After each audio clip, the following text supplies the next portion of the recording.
touché mon corps. Et seulement parler.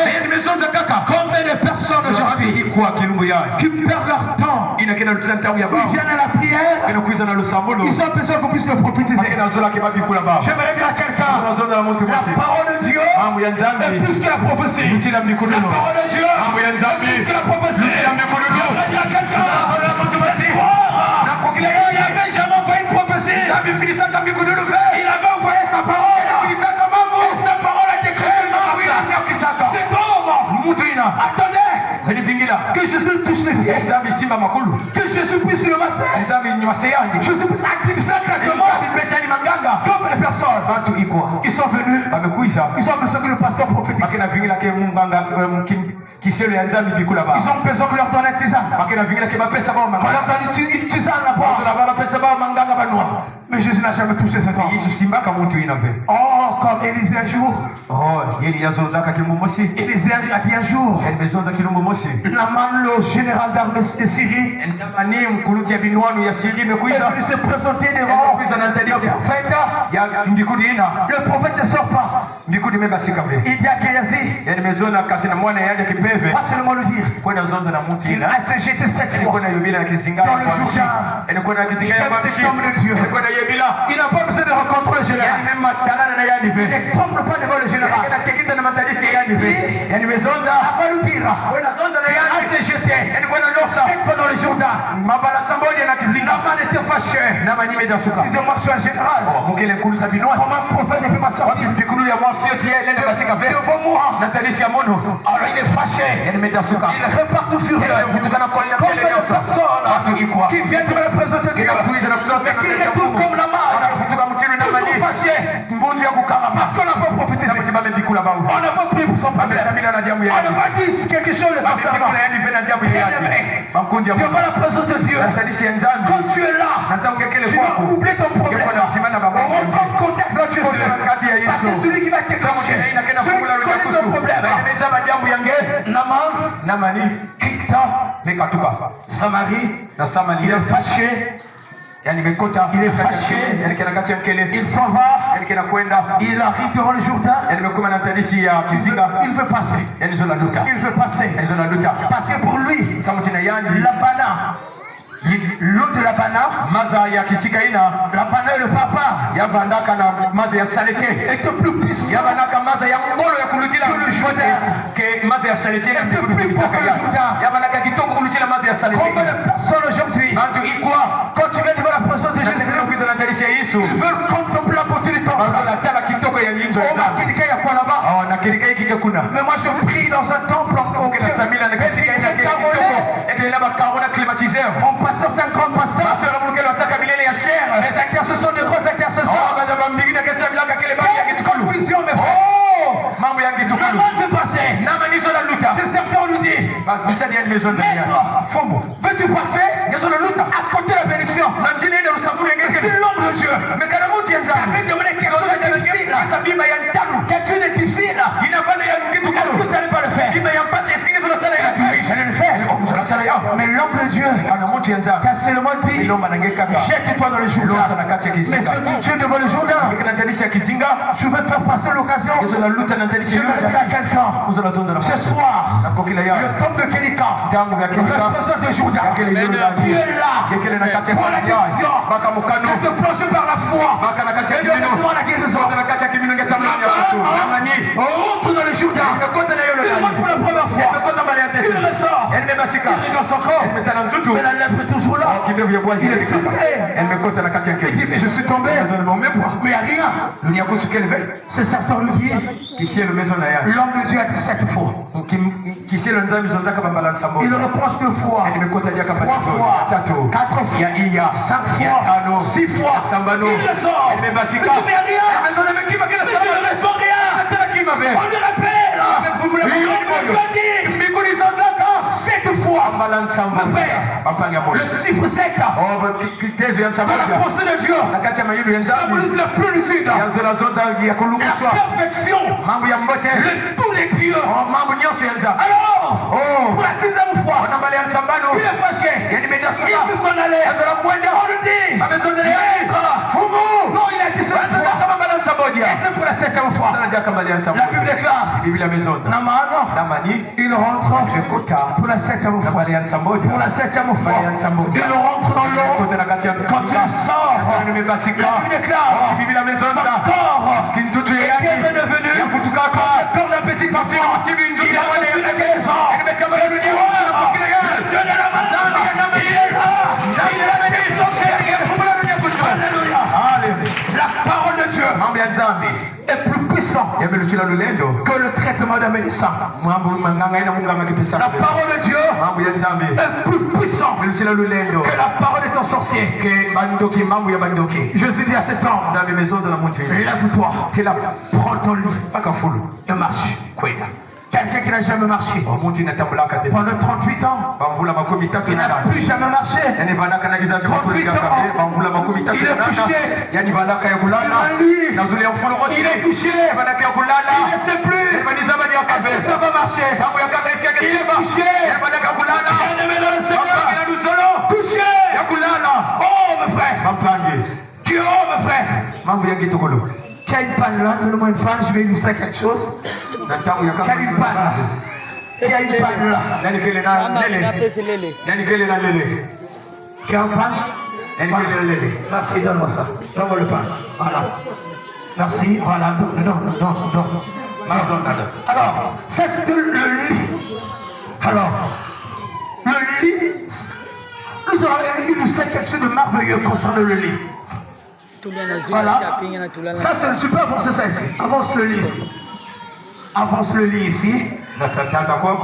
Alors, cet homme était couché. Il était couché.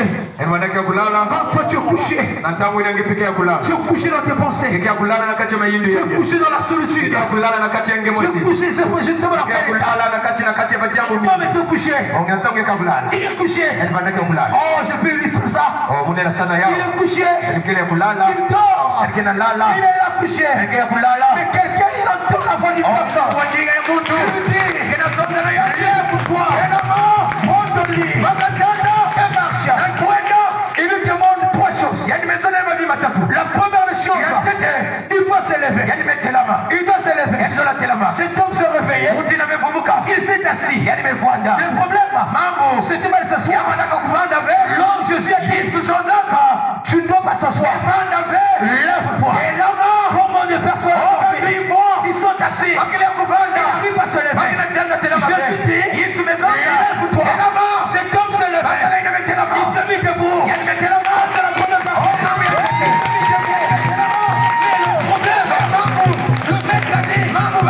Le maître a dit, lève-toi. Et deuxième chose, prends ton lit. Il prend son lit.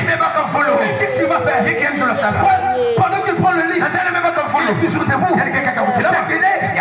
La pensée de Dieu, la pensée de Jésus, ce homme ne doit pas rester debout. Il va marcher. Il a pris son lit. Il a commencé à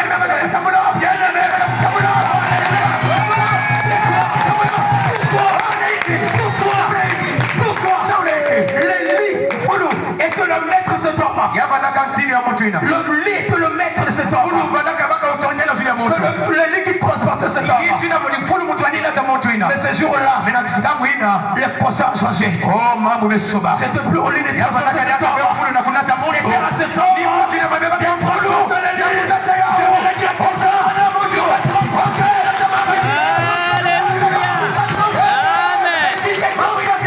Alléluia. Le lit n'avait plus de pouvoir. Le lit qui transportait cet homme. Le pouvoir. La parole de Jésus avait donné le pouvoir au paralytique de transporter son lit. Qu'est-ce que je vais dire? Ce soir, tu vas transporter ta maladie. Tu vas transporter ta maladie. Tu vas transporter ta maladie. Tu vas transporter ta maladie. Si la maladie est terrassée, ce soir, c'est à toi de prendre la maladie et de jeter la maladie. Transporter la maladie. Jeter la maladie.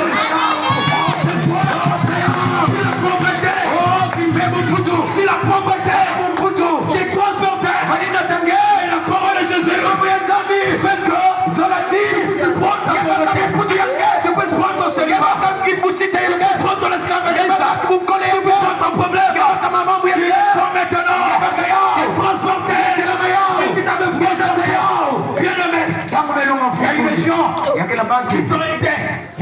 pour se nourrir, pour manger aujourd'hui. Quelqu'un doit te donner le pain. Mais le pain est arrivé. Toi, tu donneras le pain. Parce qu'il te donne le pain.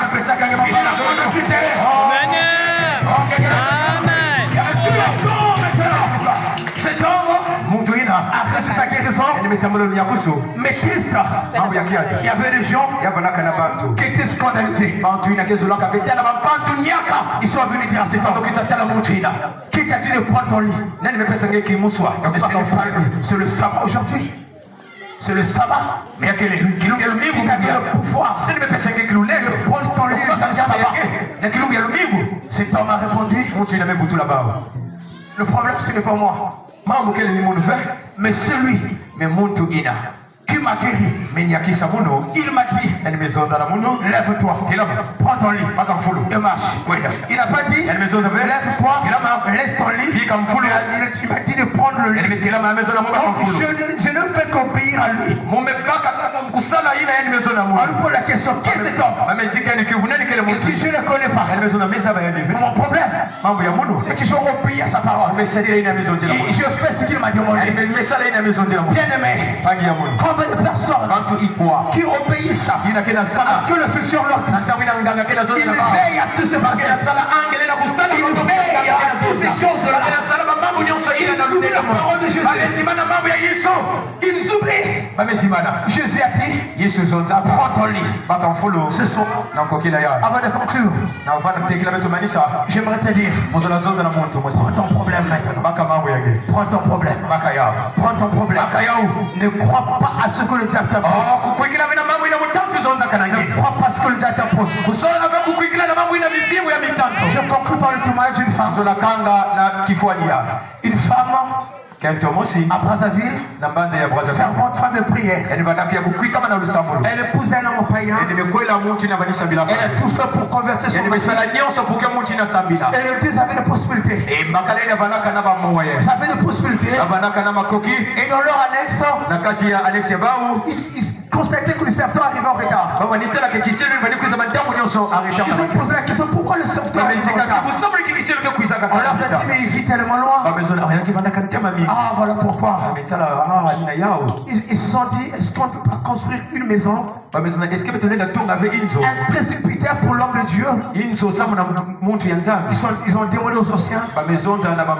Les anciens sont venus au pasteur. Le pasteur a fait son conseil. Le conseil dit, oh, mais c'est une bonne chose. Et le couple a commencé à mais cet homme était menacé dans sa famille. C'était l'homme qui aidait la famille. C'était comme on dit souvent le pot de la famille. Le sorcier de la famille ne voulait pas voir cet homme. Oh, quelle pitié pour le sorcier. Alors, il avait une femme de prière. Chaque fois, le plan de l'ennemi était entre les chouets. Après avoir fait 47 jours de prière, ils se sont dit, nous allons nous reposer un peu. On a tellement prié. Bien aimé, je m'adresse à quelqu'un. Quand tu veux te reposer, le diable ne se reposera jamais. Satan ne se repose jamais. Après 47 jours de prière, pendant qu'il se reposait, le diable est rentré. Il a frappé le papa. Il est tombé malade.